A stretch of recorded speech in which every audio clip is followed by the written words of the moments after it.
running last time about your costume, about where where it comes from, and this comes from. This is the old Indian beadwork that my great grandmother made for my Uncle Mike, whose name was Mike Lafreniere, and he lived to be 96 years old. He died a few years ago, and he spent 60 years of his life in the Red Cliff area here. And he was born and raised in Bad River, of course, where my father is from. But his grandmother made this for him, and she never had an Indian name, or she never had a white name. His grandfather was Mike James, lived to be 104 years old, and was a courier from this area here to Marquette, Michigan, and back, followed the lakeshore, and delivered the mail and so forth, and it took him a month to do so. And his wife was Boulley, who never had the white name, never attended the schools, and wasn't given a Christian name, so to speak.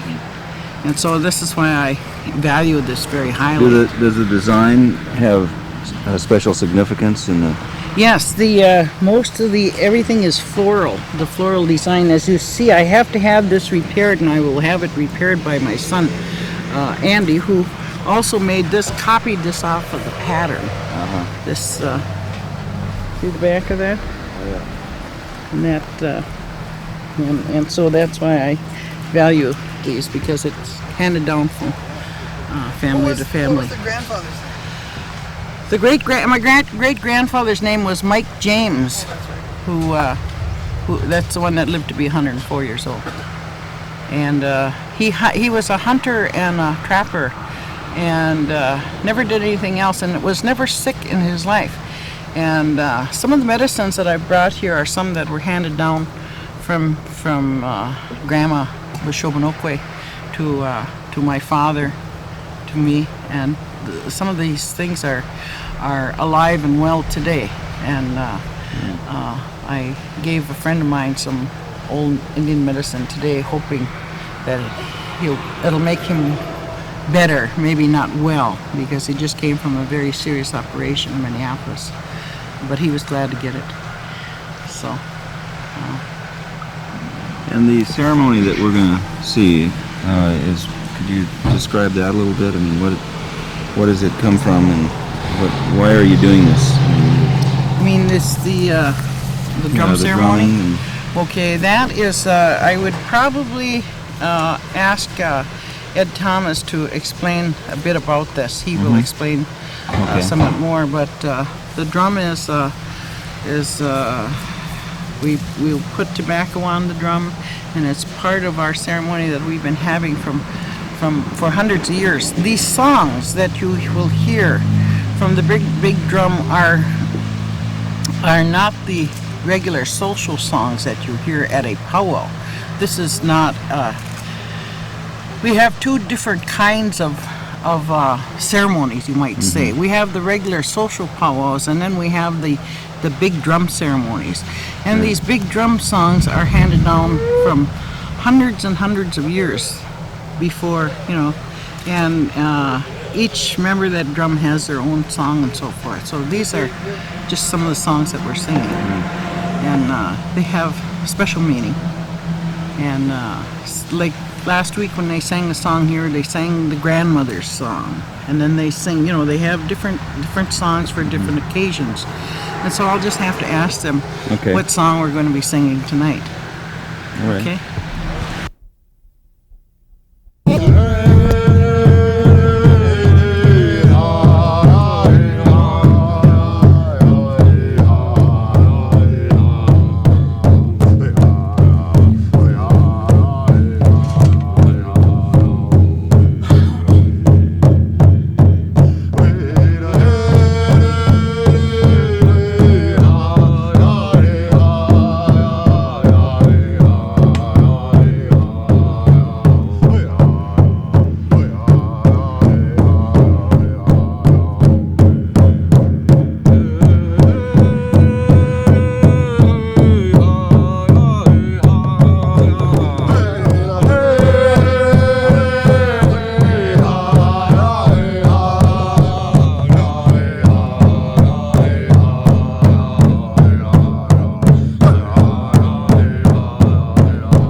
would like to introduce my good friends,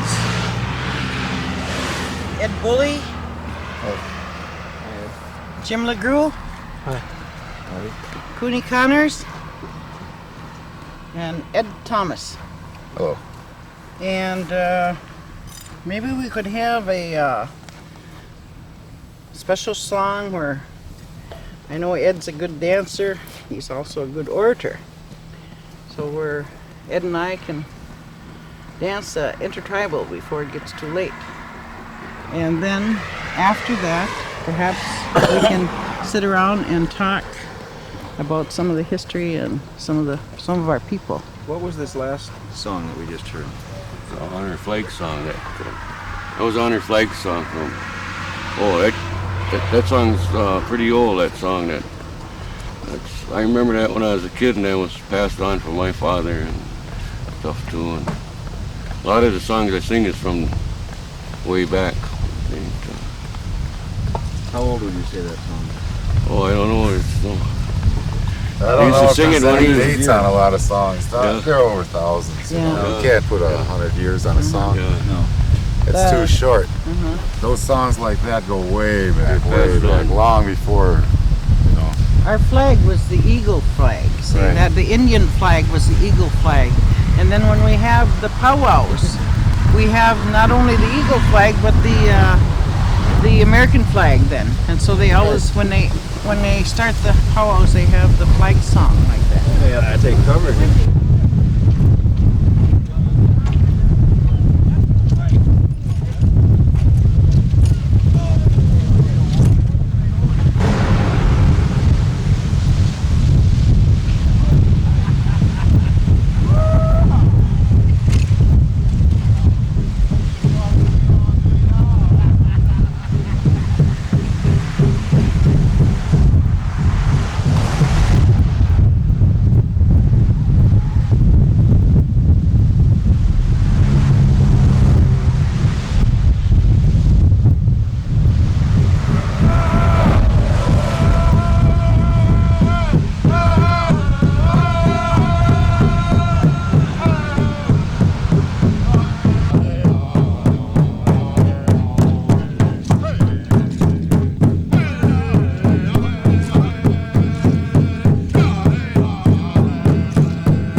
Not really.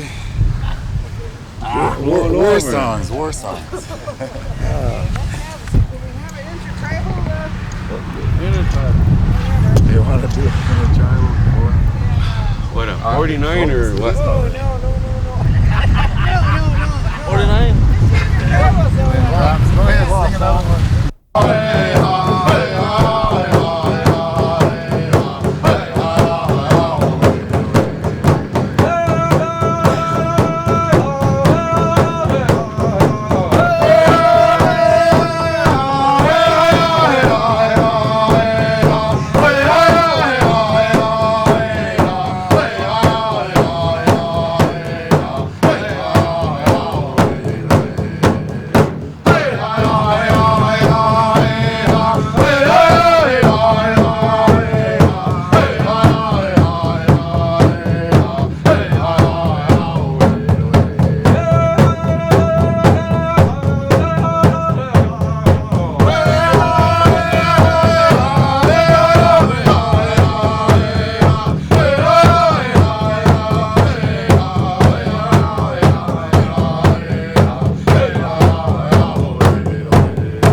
There's your That's a woman 49. song. Yeah. That's an old song there too. It's the ska song. Yeah. That should get you moving. Well, I want to get you moving. You're still. I don't like dancing in soggy noise. It's kind of hard to lift your feet up, you know. Oh, yeah? Glue down.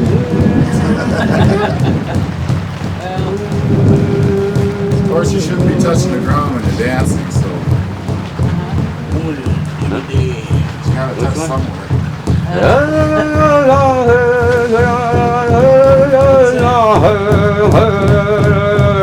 That one? What is that?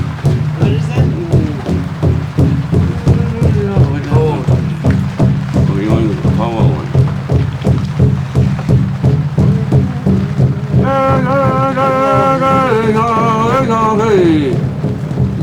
That peppy one?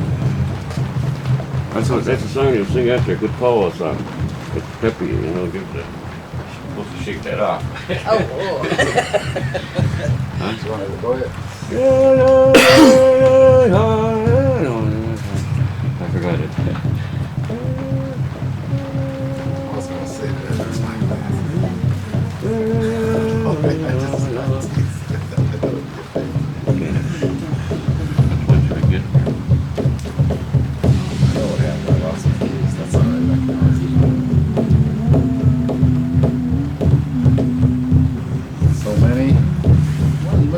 sing all day.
That was an old traditional powwow song. Oh! I kind of wrecked it. Wow! I didn't get it right that time. That was like Grandma Sit Down. Offbeat it.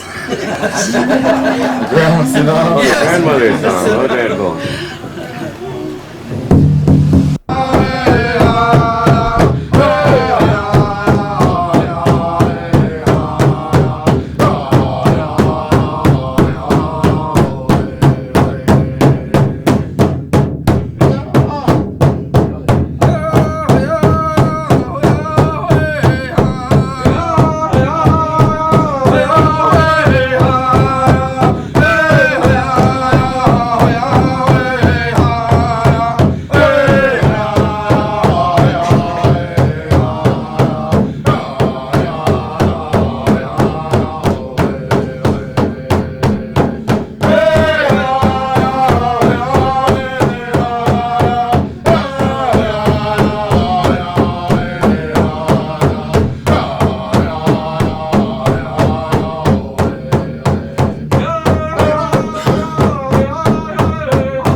wind.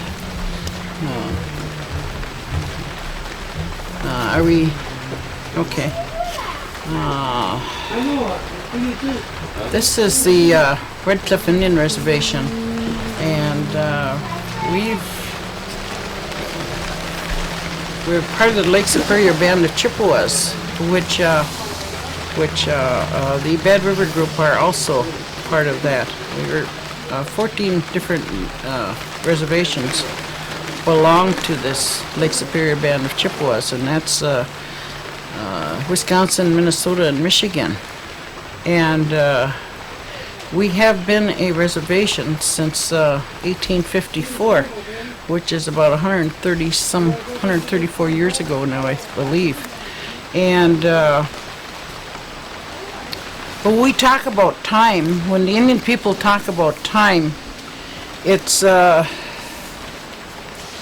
us it seems like yesterday that things happened. What you see here, the structure here, this old wigwam, is the kind of a structure that our grandfathers had made for hundreds of years before the Europeans came over. And the structure with the unfinished one down there is down at the other end there is made with weegoob. It's tied with weegoob, which is taken from the basswood tree, and that's the kind of twine that we had. That was our kind of twine that we used prior to the Europeans bringing over. And I think what we're trying to say here, what we're trying to do here, is we're trying to say that we have lived here for all these hundreds of years, and that we lived very well. If you can imagine, if this were a winter lodge, we would have this insulated. There would be a fireplace in the center here, and this whole area would be insulated with the various things that they used. For instance, and then we all along the lodge would be cedar boughs. They had the cedar boughs all along, and that was what we used for our bedding. And they were changed every 10 days, I believe, is what I've heard. Edmund can correct me if I... But what we're saying is that we had our own way of doing things. And I believe I have to say is that they had devised their own system of living. And when you look at today's world, and you look at our world, because there was two different cultures, you see. The European culture came in here, and we had our own culture here for hundreds of years. According to the carbon-14 method of dating, the Indian people had been here approximately 50,000 years, which is a long time ago. And then if you look in terms of time, when I like to say that drunken sailor bumped into America here. In 1492, he was lost. They had a lot of wine, and he became lost, and he bumped into us, and that's how we became Indian people. We like to look at that as just a short time ago. It only happened. And then when you have people come and say, how can you live like this? And wonder, how did you ever live like this? Well, to me, it's a wonderment. How can people live in those cement houses in the city? And I just feel so sorry for them, especially in this today's heat, with the drought and everything else. We wonder, how can they live like that? We have to have the water, and we have to have the trees, and we have to have this clear air, which is something that cannot be bought. You can't purchase these kinds of things. And these are the kinds of things that are sacred to Indian people. Now we have the four things. And Edmund, is it the fire and the water? The rock. Rock. All these are very sacred to the Indian people. Wind, did you say? Rain. Air. Air. Mm-hmm. And this is Edmund's And would you like to say something, Edmund, to help me out about the medicines or about the education of our people? Was done mostly by the elders. Well, education usually went on. It was a continuous thing with the Native American people. It never stopped, no matter how old you were. Even elders could learn more. You spent your whole life being educated in the Indian way. No matter how much you knew, you could never say, I know it all. So it was always a constant thing of being educated. Our elders, our young youth would teach the younger youth. The older would teach the younger, and it just kept going on. No matter who you were, you could be an educator if you knew a little bit more than another person. You could always turn around and tell them. And that's how our education was. It was an oral education. It wasn't written in stone or whatever. It was always passed from mouth to mouth, from adult to child, and sometimes child to child. But the education, it just stayed constant with us. We always were learning people. We would always try to improve ourselves, and we adapt. When we learned how to use rifles to gather our game, it was a lot more efficient and a lot more cleaner. So we used rifles. We stopped using bows and arrows, and we adapt. We adapted to the living in this culture, and we picked up what we could use from the outside culture, and we just kept growing with that. And we're still here, and we want to maintain a little bit of what we have, and by that we try to teach each other what the others know. The elders will tell me, or I'll tell someone what I know, or even anyone, just as long as the knowledge stays with us and we keep maintaining that. And not saying, well, I know it all. I'm the, whatever, Indian, and I know everything there is to know, so I don't have to know anymore. But that's not true. I could spend my whole life learning just drums. I could spend my whole life learning medicines. And that's how individuals, as they grow older, they have their callings of what they're going to do. They feel more secure in what they really want to do. So that's the way they go. Where did you learn your singing and your drumming from? From elders. From elders. I've learned it from my people, our drum people. And we're the Loon clan. And we sing. We enjoy that, and we enjoy making of the drum. We enjoy the songs, and we try to keep a hold of them if we can, because they slip away so easily today because they're getting intermingled with other songs from other tribes, and it's almost becoming confusing. So the more you know about your own, the more stronger you can feel with that. That way, when you hear a foreign song, another tribe singing a song, you'll know that that's another song, not yours. So you try to just hold on to what you have, and you try to focus on that, because there's so much there. There's prayers in those songs, and there's fun in those songs. There's a whole life right in the drum itself, for the people. And that's why we try to, whenever we can, we bring the drums around to the people to help them, to help themselves, to give them back, what they might be missing in their lives. Because it's a heartbeat. We try to maintain a heartbeat with that. And sometimes we have a little rush of a heartbeat, and sometimes it's a little slow heartbeat. But we try to maintain that heartbeat constantly when we beat the drum, and keep it steady so that the people feel good when they dance or when they hear it, so that they'll come to that drum. So it kind of brings them there. So we try to maintain a real steady beat with that, instead of being all over. We messed up a few times before when we were singing, so you can see that, we're not perfect at that, but we do try. We work at it. We've worked at it now for 4 or 5 years between him and I, and then Cooney, Boulley.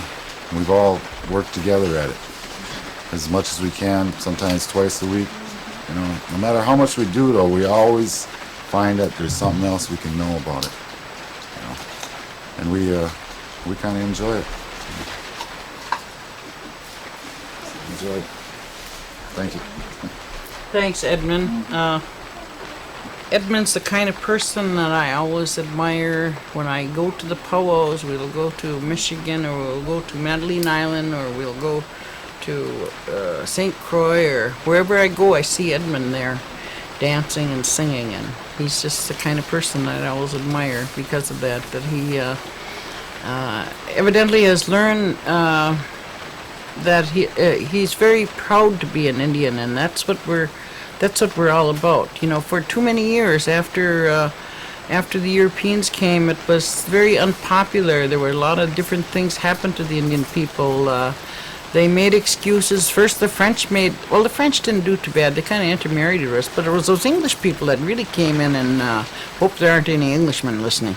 But they're the ones that really came in, and Ed raised his hand, that made things very bad, taught us the art of scalping, and then turned around and blamed it on us, and different things like that occurred. And of course, throughout the years, the short period of time since after the Constitution was signed and so forth, it became very unpopular to be an Indian person. In fact, in my great-grandfather, Old Buffalo, was the principal chief of the Lake Superior Chippewas at prior to the signing of the 1854 Treaty on Madeline Island, and I believe Jackson was the president of the United States of America, and he became president because the cry and the banner was, the only good Indian is a dead Indian. You know, that was the westward ho sort of thing. And so it just seems like we were in the way, the Indian people were in the way of progress. We were in the way of expansion. We were in the way, period, you know. But we have to remember back out east when they first came in, when the people first came in east, the Indian people showed those people how to survive the very hard, severe winters, and they taught them the corn, and they taught them how to preserve food, how to dry the food, how to eat the roots, how to live, and they had structure similar to this that the Indians had taught them out east. And it seems like as soon as our usefulness was used up, that then we became very unpopular, so that we went through a very terrible time. And so at that time, it was unpopular to be Indian. It was hard to be an Indian. And I guess I think that's been one of my problems throughout my life, is that my grandfather was from River, and my dad was from Bad River, and we were very proud Indian people, and they had taught us to do this and to do that, and to have respect for the earth and respect for the air, and to be very proud of who you were. He told me stories about my old grandpa James, who carried the mail over to Marquette, Michigan. He lived to be 104 years old, and so I was always proud to be an Indian, and I had a difficult time understanding why a lot of people were made to feel ashamed that they were Indian. And I guess I sort of developed a chip on my shoulder attitude, and I just walked as tall as I could and as proud as I could, and I always wanted to tell them about who we were, how we lived, and everything about the Indian people. And so this is one of the reasons that I had this old Indian build this lodge, and to be able to tell the world, or the other Indian people. A lot of our Indian people have lost some of our culture. This what you see here is the plaintain leaf, and it's called the frog leaf. And the Indian people call this, it grows in the path of the white man. When you mow your lawn, you see this on your lawns all the time. And the Indians use this for sprains and for a lot of different, for eczema, for different kinds of things. And then locally here in the Bayfield Red Cliff area, I'm sure that, well, Mary knows Greg Kinney. And Greg Kinney has been a businessman in Bayfield for a good many years, and prior to that he had the pageant grounds out there. And he told me the story of how his mother's friend came, and she had such a terrible eczema on her arms, and the doctors could not cure it. And Mrs. Studi, who was her original name was Sulier out here, and she took this woman and cured her arm from eczema by using this. And many of the many of the weeds that you see out there are all medicine. The roots, a lot of different things. The tea that we drank now, this is what it was made from. The tea that we have out here now. And if you notice, it just has a nice tangy taste. A little peppermint on there. I lost the horsetail in the storm. I had all the different medicines there, and they all blew away. This here is called the yarrow. This is called the yarrow. And a couple of years ago, 4 or 5 years ago, I had something wrong with my leg that wouldn't heal. And so the medicine man came and told me what to do. He said, you have old Ike go out, put tobacco in the ground, put this on your leg, and it acts as a poultice, and it drew the poultice out. And then the doctors were amazed because it healed right away. And sometimes I think medicine is like, I would like to know all the things that our grandpas knew, but when you're young, you don't listen. And I had the advantage of my father living with me for 8 years prior to his death, and so at that time he talked about Odana 60, 70 years ago, so it was very fresh in his mind. So I kind of feel like I had a good thing happen to me because of that.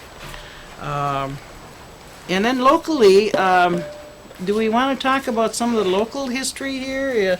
Okay. Okay.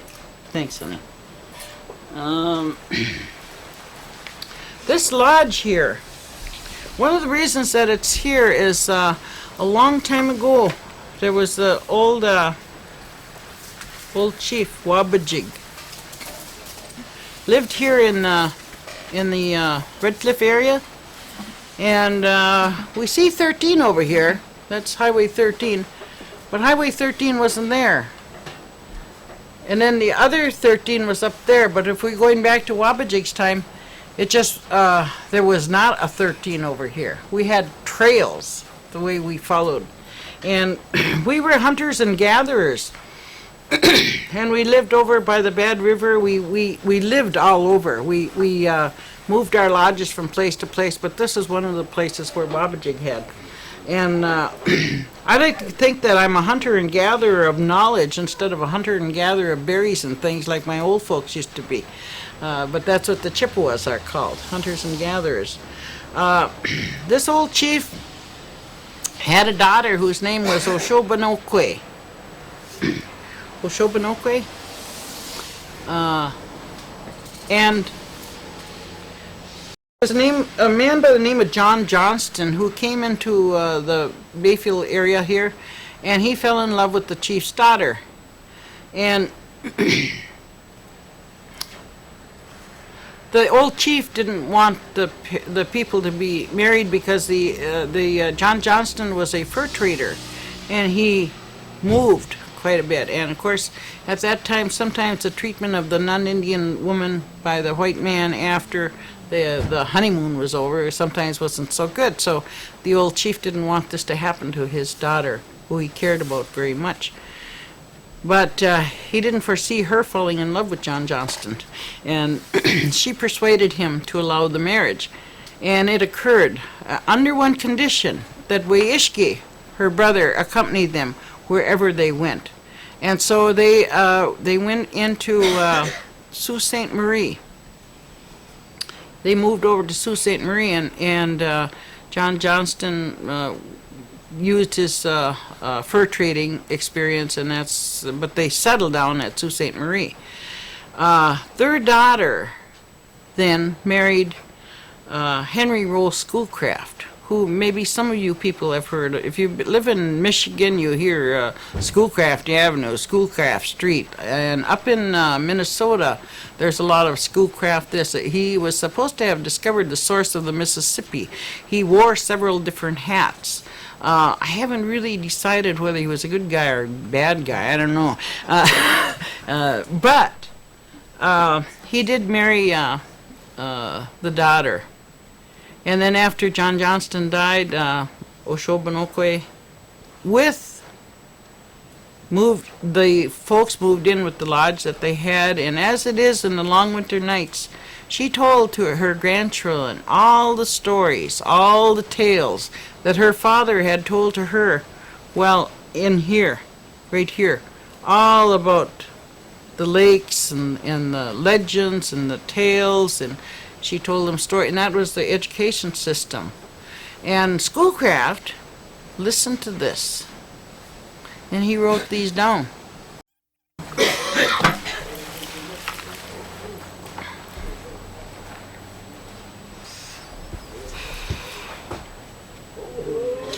Okay. Maybe those guys want to come in. Ooh, it's breezy out here. Is the other guys are coming in? Come in, Joanne. Schoolcraft. Yeah, we were just talking about Schoolcraft before he met Well, Longfellow. you just mentioned Longfellow. Okay. Told the stories to Okay. actually, Schoolcraft wrote down. Gotta get a cameraman.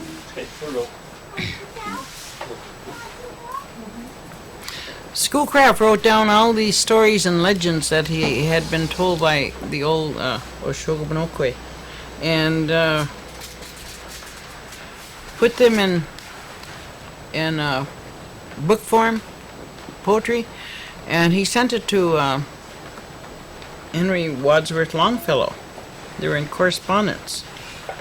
It took. I read the story of Hiawatha when I was in school. I think everyone had to read that. Everyone. I didn't realize, some of the things I understood, but I didn't really realize until I was grown that where it actually came from. And I think a lot of people didn't. Schoolcraft, they accused Longfellow of plagiarism at one time, because he did copy these poems. And it wasn't until, probably 25 years ago that the real source of the story of Hiawatha was given, Schoolcraft was actually given credit, and how he came to write it from his mother-in-law, who was from the Redcliffe Bayfield area here. And that's how it was. Before that, there was a lot of hue and cry. The historians will probably, you can probably look into that if you dispute the fact, but it was actually this area. And at one time, I'm sure many of you people know D. Bainbridge.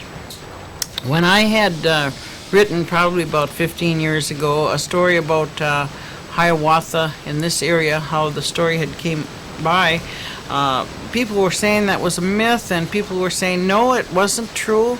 And then pretty soon Dee Bainbridge says to me, she said, you know what you wrote about 15 years ago? She said, that's true. I said, well, yeah, I told you. And then when she looked in on chapter 15 probably, in the verse of Hiawatha, where it talks about our journey after death, and it talks about the Jisakes, and it talks about the Nemewishkush, which is part of some of our medicines and different things. And she said it had to be an Indian person talking about this, because the white man did not understand. We can then, when I read the story of Hiawatha, I could pick out where the Longfellow himself wrote on that and it was on different things, like where he could not, on our death and burials a long time ago, and we have different ceremonies, and at that time they would put in a lot of things to bury the Indian people with, everything, because they had to go on a journey, and on a 4-day journey, and they had to cross that swinging log that they talked about, and all those things. Now, we knew from that, if you understood the Indian legends and the Indian stories, that it could not be a white person that wrote that. It had to come from the Indian person, and all these names, like I say, the Jisikees and then the Mewishkoos and all the animals, they are all the Chippewa names. We went through that whole book, and it is true. And then the stories that she had told were actually the stories that came from this area. And so I think one of my dreams is putting this together into a pageant form. And I was just talking with a person that stopped in here today from the Wisconsin Arts Board, and we were discussing this, and he says, go for it. So maybe we can, maybe we can put this together as a pageant form. Of the story of Hiawatha, because that's where it actually, the name Hiawatha came from the Iroquois. That's a name given to that particular poem.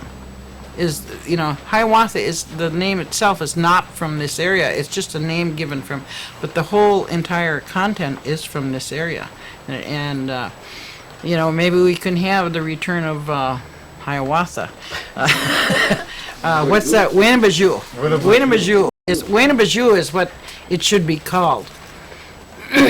But however, the names got mixed up because the Schoolcraft was born in the East, as you talked about, and there was one place where he discussed out east, a home out there, and he described that. But that's as far as we know. Well, let's get back to our own area here. At one time here, Bad River and Red Cliff both had very different kinds of homes, very different kinds, and I've been out gathering this information this winter, and I heard about our mill here. We had two different mills here in Red Cliff. One right over where the marina is. That was a huge mill, and over by what we called Royce Point down there was another mill. And then in gathering further information, I talked to the elders here, and it just kind of amazed me that at Royce Point was our first school here, and the first formal school. Our education didn't begin then, but that was our first formal school. And the nuns were driven out by one of the Indians would drive them out with a horse and buggy. And then we had also, in addition to that, there was what they call Swedetown over here, where the bingo and the bowling alley is. That was called Swedetown.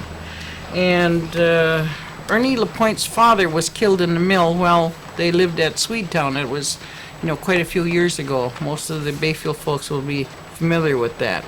There's one home here, which is north of where I live, and it's the Babno home. And that house, was built from the structure that Ernie LaPointe was born in over at Swedetown.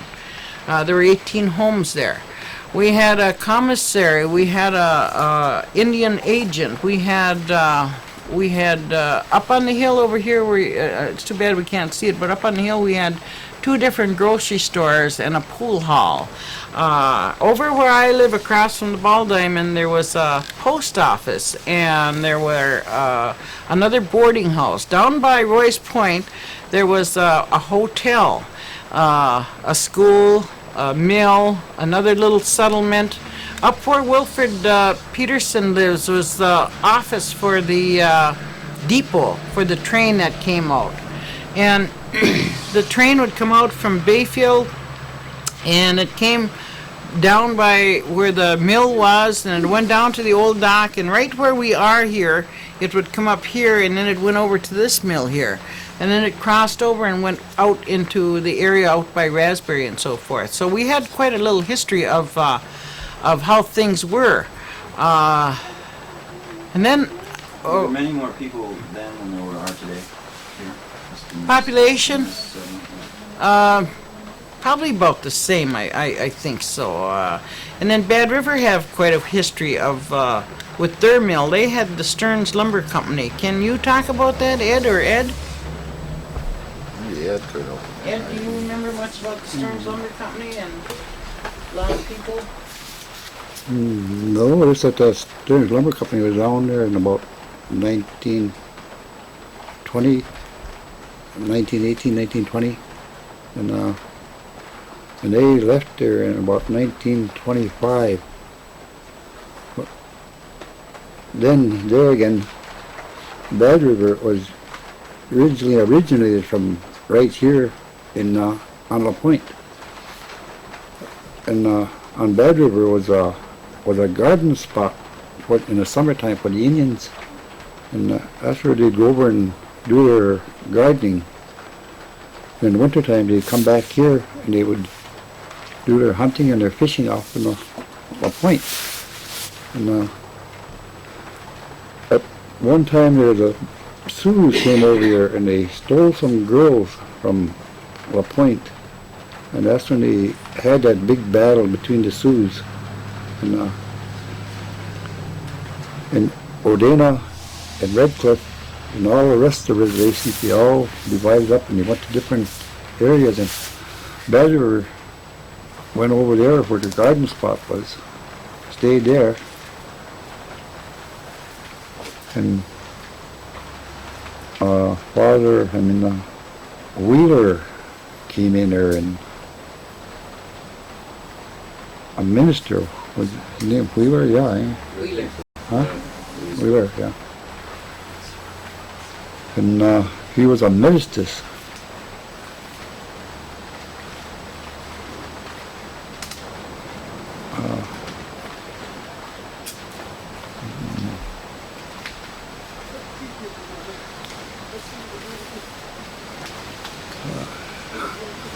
Being lost now. He corrupted us. Changed, No.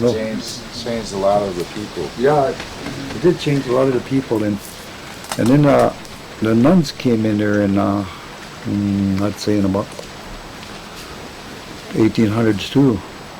And all they had was just a little log house, and they wrote a book called the Little Log Schoolhouse. That was about Odena. And the big flood there in 1909. 1909? Yeah.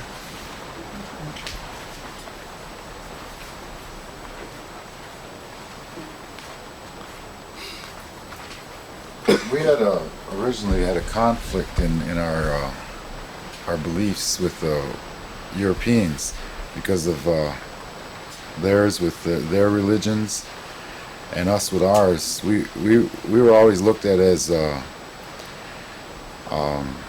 doing bad spirits or bad things with our medicines and our spirituality. And Europeans, because their world was to convert the whole world or whoever they could into their beliefs, they kind of told our own people that if we practiced our own spirituality, then that we were doing wrong. We were heathens. We were backward people. So we were more or less forced to go along with whatever the Methodists, Catholics, Presbyterians, whatever religion came. And on the reservation in Bad River, there was what? How many? 4 churches? 4 churches at one time. And now I think there's what? Two remaining churches. But still, see, they're still prominent in our society. And we have problems, the spiritual leaders of our people have problems trying to get the people to think different about it, because they were told for years and years and years that this is bad, this is backwards. You're practicing, the dark side of medicine and stuff, but it's not true. And we have so many problems with it now because our children don't know where to go, what spirituality to believe in. And some of their parents believe in the Native American way, and some go to the church. And they have conflicts. The children themselves have conflicts with their identities, who they are. As they grow up and go to school, I see that about the 7th, 8th, 9th grade, they have more problems with their identity. Because who are they? Are they part of the white society, or are they part of the Indian society? And so they get to the point where they're starting to understand themselves more.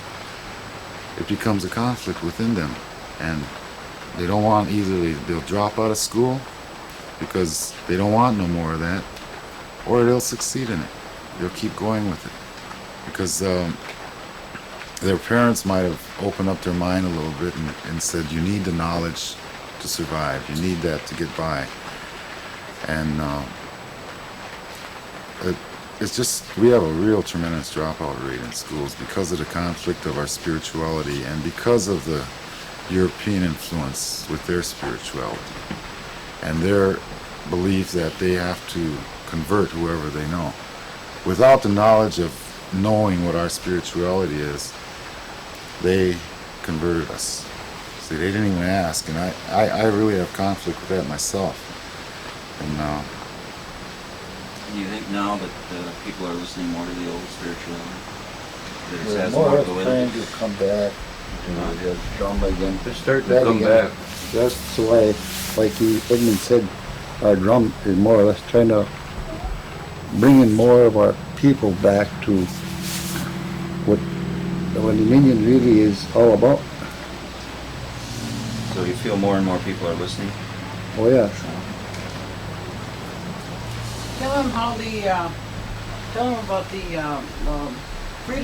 Indian Freedom Religious Act. what was that, 1970? 1978, they actually only passed the Indian Freedom Religious Right. Act. In 1978, the Prior Indian, to that, we had to go underground. Tell them why. That it was forbidden for Indian people to practice their religion. right. And that's why they had to learn. Well, tell them. Get over here, tell them now. Oh, you play it. Go You ahead. did a very nice job with that. Tell them how we had to go for years under. Well, you know yourself that we used to have to go and carry on our ceremonies in the bush. Yeah. Underground. And we all had, that's why we kept moving our ceremony from place to place. It never was in the same place because we were afraid, well, the FBI or whoever would find out and they'd come in there and they'd crush us. You know, I mean, they just destroy everything that we had and they'd take it and put it in a museum and wouldn't let us practice what we wanted to in our religion. Put in jail. Jail. Right, until, what, it was 78? 1978 was when they passed the Indian Freedom Religious Act. And that's when we could sing our songs and some spiritual songs, and we could gather and notify each other without having any harassment. And that's not very long ago, 10 years ago.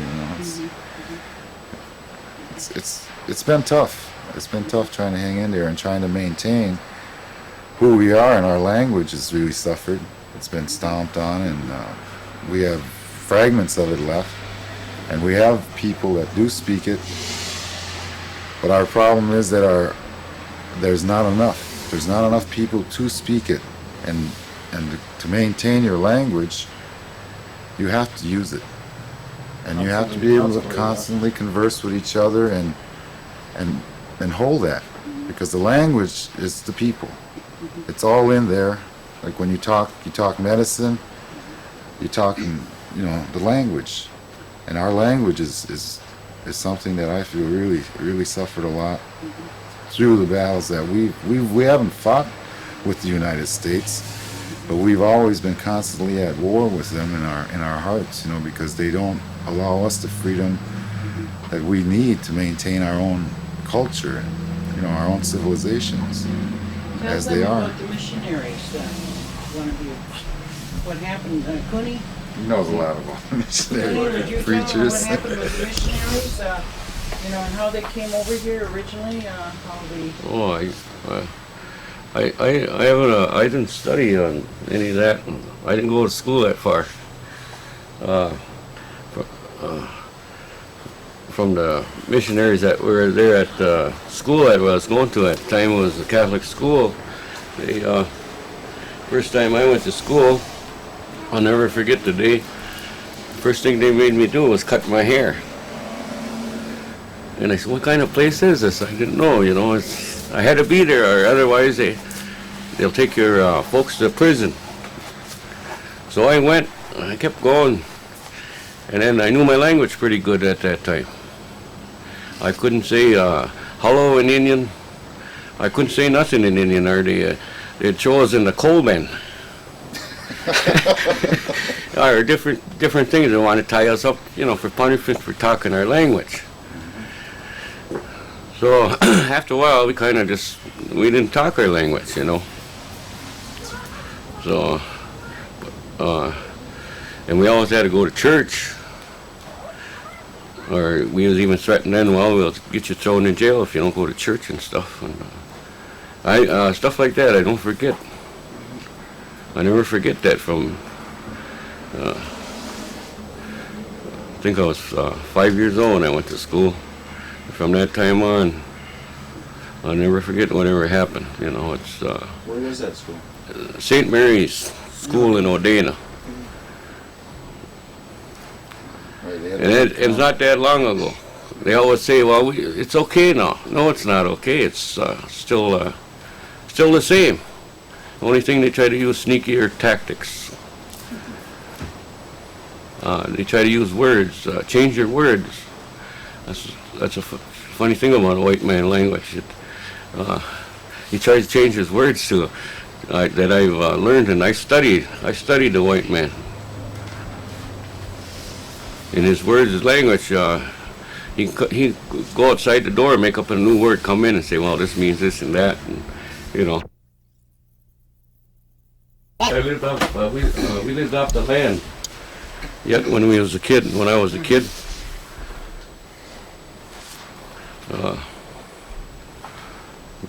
father, he was a good trapper. He used furs to get like flour and stuff like that, but like tanning and everything. I learned all that when I was a kid. To tan, to bead, to fish, hunt. But when I was yet a kid, though, we still had a duck to go hunting. And sometime in the 50s, they finally legalized the hunting for us, that it was all right to go hunt. And that was just on the reservation. That was just on the reservation. But we didn't get, they was just trying to, some way to starve us. Even to get their own wild rice, they had to buy a license or couldn't go out there. I guess what we're trying to say is we lived very well prior to the acculturation or the killing of a culture, which and we look back upon this short period of time when they came over. When I say they, I mean the boat people came over and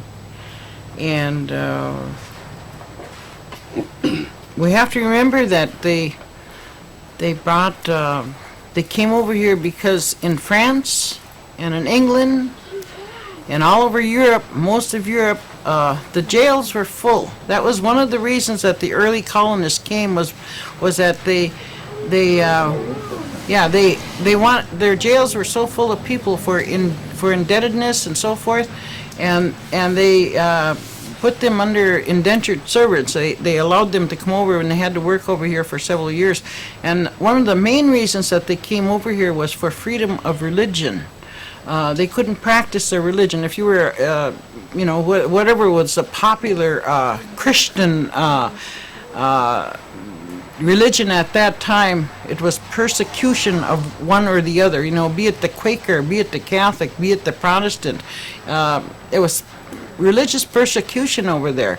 And we Indians kind of joke and laugh about different things. We always find a way to bring humor into the situation. So we talk about the missionaries coming in here, and the first thing they did was to say that the Indian religion was bad, and so we have to make you into something else. We have to give you our religion. We have to do something to make you, because you're a pagan, you're heathen, because our tobacco was very sacred, and because of the way we lived was wrong. Everything we did was wrong.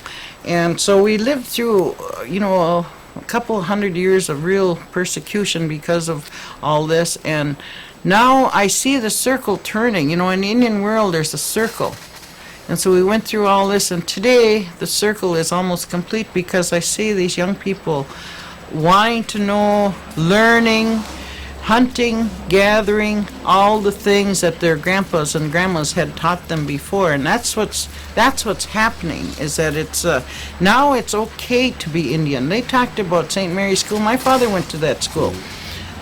In the second grade, my grandma took him out of there. The reason was that at that time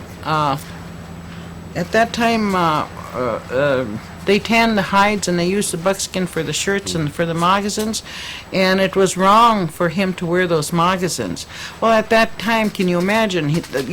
My grandma, they lived way out in the woods. How could she go to Montgomery Ward's and buy homemade shoes, store-bought shoes? It was almost impossible. This is their way of life, and for that, because he spoke the language and because he wore the moccasins, for that he was punished.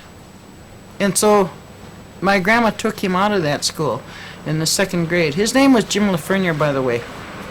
And that's the one in later years, I took care of for my dad. And he's the one that gave us this, what I call our jisike. He brought that jisike over from Bad River, and it goes back from this old Mike James, who was his wife's father, and then it goes back to old Anaquid Cloud, who was his old Bashobaruke's brother, and all this he was. It seemed as though we were sent to the mission school, but yet underground he kept telling us, he kept giving us the tobacco and telling us about the stories and the jisike, and so. We were on the wrong track as far as the white world was concerned, but I'm really glad that we were able to have that kind of an education and that kind of come out. And so it's okay to be Indian today. It's okay to talk the language. It's okay to have a ceremony. It's okay to do all these things. And I see that circle being completed. Have all of you stayed here, or have you gone off the reservation for a period and then come back? Well, Cody and I were talking about that, I think, just the other day, and I called it to him. I told him, I said, I paid my dues. I spent 25 years or 24 years in the cities, in Milwaukee, around the area, and I've been overseas. I'm a veteran of Vietnam, and I've fought for this United States. And like I told him, I said, I paid my dues when I lived in that city, and I came back. I'm all in one piece, yet I have a broken finger, but I feel pretty good about it because I survived it, and I don't feel that I need to go back there anymore because I've paid for it already, And So he said about the same. Sure. Anywhere in the area, anywhere up in this third of our ceded land, I'll live up here. I feel good up here.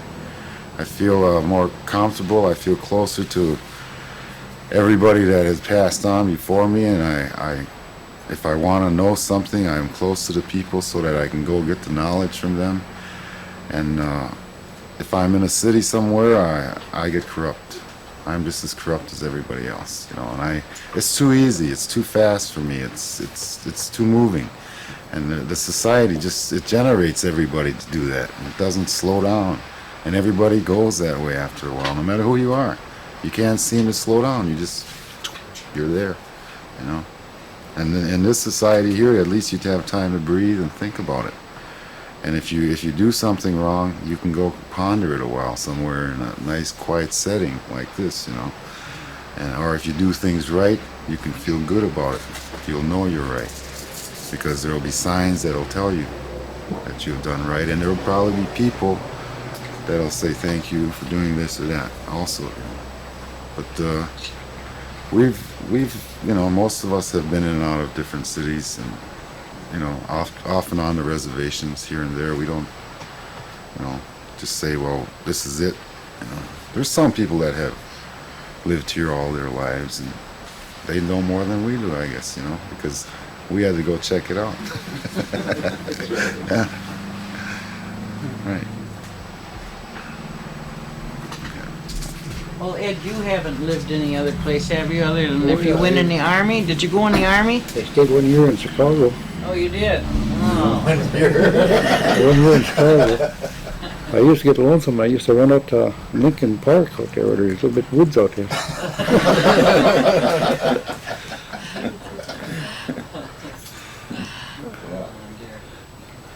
Well, it's kind of funny about, I worked up at UMD for a short period of time, and I had to, there was a white girl in social services.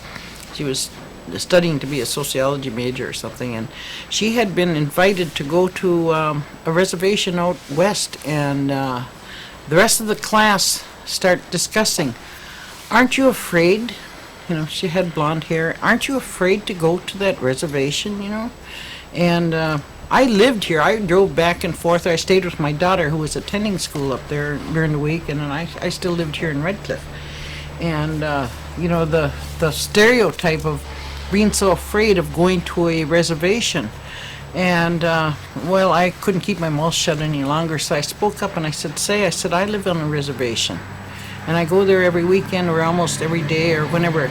I said, let me tell you, in this city of Duluth, when I park my car a block up the street, I run. Because there was so many things going on. I mean, from mugging to raping to just about, you know, they take your purse and hit you over the head and everything. I said, I am deathly afraid when I park my car and I have to walk a block at night or come from bowling or whatever. And if I'm alone, I run. When I'm home, I park my car in the yard, never lock the car, never lock the door. And you're safe. And I live on a reservation, and the same with any of the places, you know. And we always kind of make a joke of it. When we go to the city, you don't know if you're going to have tires when you leave your car, you know. So that, you know, there's a big difference. And talking about, some of us have lived here all our life, and it's a matter. We had to laugh at a probation officer that was talking to a judge, and he wrote a paper about this person that was before the court. I don't know what he did, but this probation officer said, Judge, do you know that this young man is content to live in the Redcliffe Reservation? You know, and I says, what? and you know, we had lived, our grandfathers had lived here before us, and we've lived here before us, and we never expect to have to leave, you know, and except, you know what I'm getting worried about, boys? I thought about this today.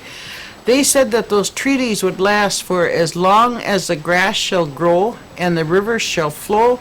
Well, boys, the grass is getting pretty brown. And the rivers are drying up. Mississippi. Could be in trouble. Really. And, you know, they talked about hunting and fishing. And the bottom line is, my dad lived over in Bad River, and they had to violate. If they wanted to get a deer, they had to violate. He was born and raised there. He came over here and married my mother. And as I was growing up here, any time he went to get a deer, it was when this other guy was talking about ducking, he was ducking from the game wardens. The game wardens would not allow, it was, you know, we didn't have money for lawyers to fight a case or anything else. And so when he brought deer to our house, he was in violation of the law. Of our treaty law, he was not in violation of, but he still, in order to keep out of jail, he had to sneak around and get that deer whichever way he could. And then when after I married and my husband, it was only in 1972 that was when the Grinnell case came into being, and that they caught one sucker out here and they took that into court. And from that time on, we have been allowed to hunt within the reservation.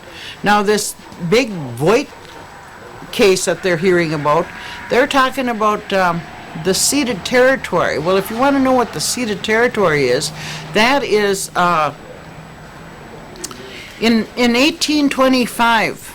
We were living here. We lived all over. We made wild rice. We picked the berries. We lived all over, you know, and we traveled. We were hunters and gatherers, and we traveled. And all of a sudden, the United States government said, we want to make a treaty with you. They came to us, and we want to make a treaty. And this old buffalo was party to that. In 1825 at Prairie du Chien.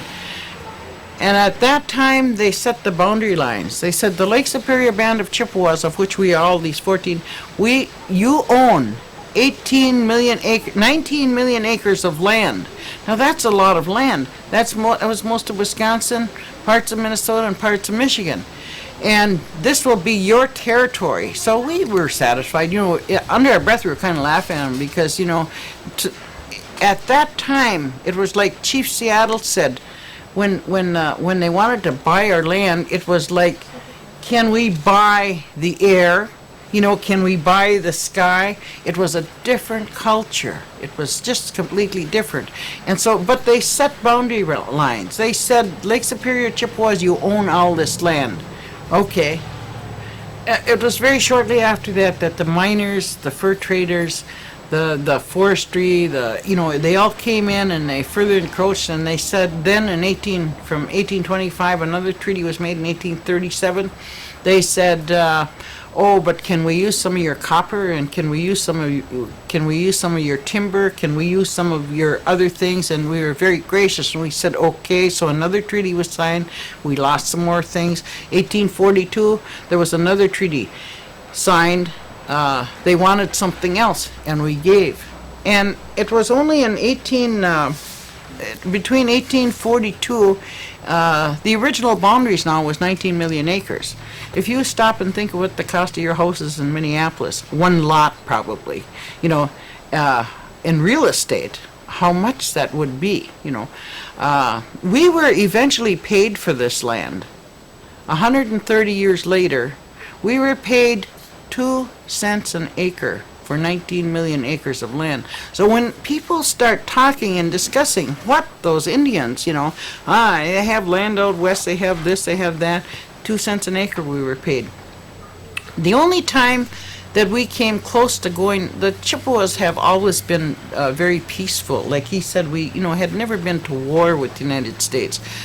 We came very close to it back in 1852, during the removal order. That was when Jackson was president, and when the Cherokee Trail of Tears, when they were going to remove the Cherokees to a different area, they at that time were going to remove us from this area to, I don't know where they were going to take us, but they wanted this area. And so that was at that time that the Lake Superior Band of Chippewas came close to going to war. And so Buffalo and some of the old chiefs foresaw what would happen, a lot of bloodshed and everything else. So he said, we will go to Washington and see if at that time the Great White Father meant what he said on those treaties. He said, you shall be able to stay there for as long as the grass shall grow and the river shall flow. So they made a trip, and they left La Pointe Madeleine Island in June 25th of 1852, and it took them a long time to get to Washington, but because they took their outfits and they danced along the way. They went by steamer and they collected money in order to get on a train. Finally, they arrived in Washington, D.C., and their purpose there then was to see if, quote, the Great White Father meant what he said. And so when they arrived there, they saw the Commissioner of Indian Affairs in D.C., and the Commissioner of Indian Affairs said to them, he was very upset with them. By the way, Benjamin Armstrong, who was sort of the adopted father or adopted son of Old Buffalo, who is from this area, the Ashland area, and I have his book called Early Life Among the Chippewa. He said, he was told by the Commissioner of Indian Affairs at that time, you take your Indians and I want you to put them on the first train west and I never want to hear or see of them again. Well, he was a political man. He was following the orders, but there happened to be a white senator. His name was Senator Briggs from New York, and he overheard the plight of these Indian people that had traveled all that way and were met by the Commissioner of Indian Affairs, and they weren't going to get anything. So this man arranged a meeting with them, and at that time then President Fillmore was the president. And he arranged for them to have a meeting, 1852. And they met, and of course when they meet, they have their smoke, they have the pipe, and the only reference they did was, they kind of honor the first person, and they omitted the Commissioner of Indian Affairs. That was that was the only thing they did. However, from that 1852 meeting, they arranged then a final treaty with the United States government, which was held on La Pointe, Madeline Island in 1854, September 30th of 1854. And that's where the reservations were created. When I say we lived here for hundreds of years, we did. We have lived here for hundreds of years. All this area by the Sioux, some very sacred, by Sioux River there's some very sacred grounds there. All around, out by the plains, we lived all over. We hunted and we gathered, and I'm losing my train of thought now. The reservations then were created in 1854. And that was the 14 different reservations of the Lake Superior Band of Chippewas, of which Bad River and Red Cliff are part of, the St. Croix, LCO, Lac du Flambeau, Mole Lake, 6 or 7 in Wisconsin, and some in Michigan, Baraga, and some in Minnesota. I think it's the Fond du Lac, the Leech Lake, Mille Lacs. Okay, that's where we were created. They drew little boundary lines again, drew those little fences and said, you Buffalo, you take your people over here. And it was Wheeler, that it was kind of he was a missionary person. I think he was a Methodist minister. Yeah, and I think eventually he founded Northland College, didn't he? You hear Wheeler Hall over there. That's the Wheeler that had the Indian people go to Bad River.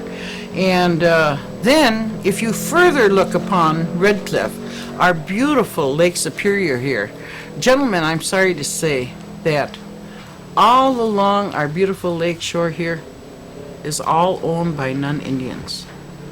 All owned by non-Indians. Now, they had the allotment area, what came in after the 1854, there was an allotment area. And the purpose of this, there's been so many different policies made by the United States government, and all geared to changing us into something that we aren't, And all these different policies just have not worked. The allotment policy was actually to make us farmers.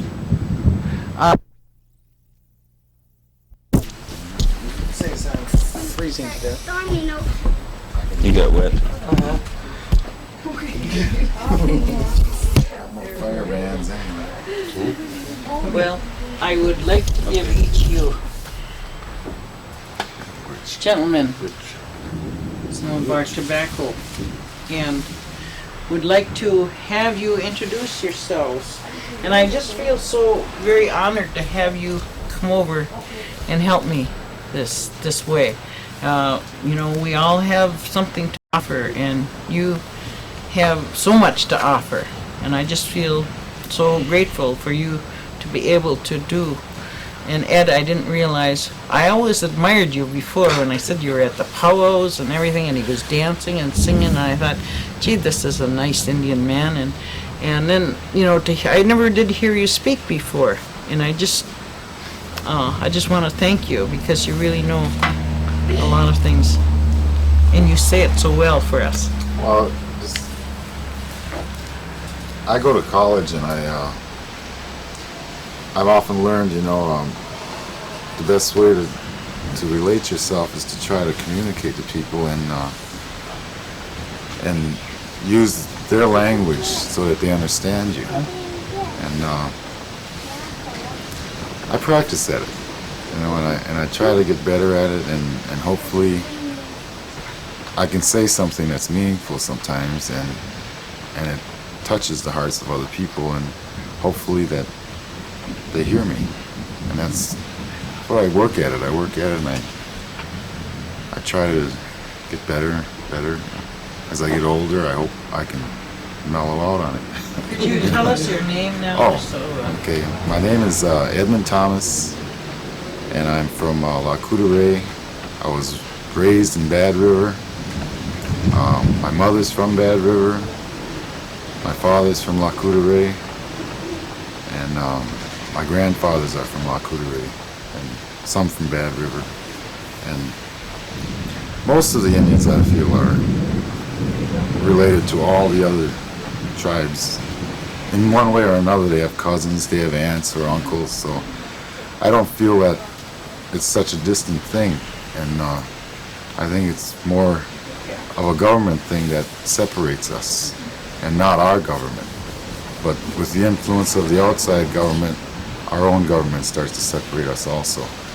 And I just hope that, that we come more together, all of us together, not just Red Cliff together, Bad River together. I hope that they're all together someday, all the reservations. But I just, keep trying to get on, practice on it. Tony, could you tell us your name? Well, my name's Warren Connors. I'm from Bad River. My Indian name is Misui Wagush, Red Fox. I was given that, I think, 4 years old. I remember the old people gave me that name, and it makes me feel good to know that I do have an Indian name too, also. It's good, like Ed was saying, if we can all get together, it would be good to have it. That's, Jim was. My name is Jim LaGrew from Bad River. My Indian name is Wakare Muskegon Wabu. I mean, Muskegon Wabu.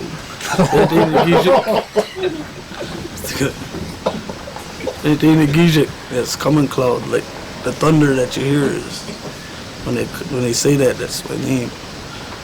When it rolls in, that's like me. I come in.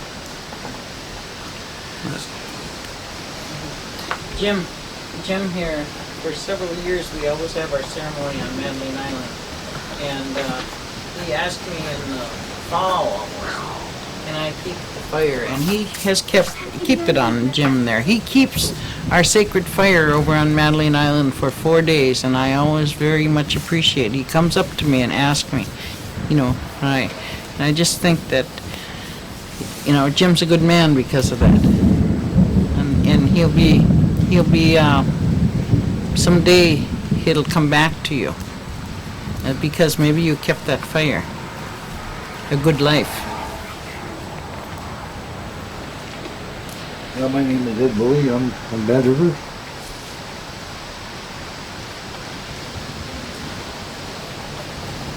And this is my granddaughter, Cassandra.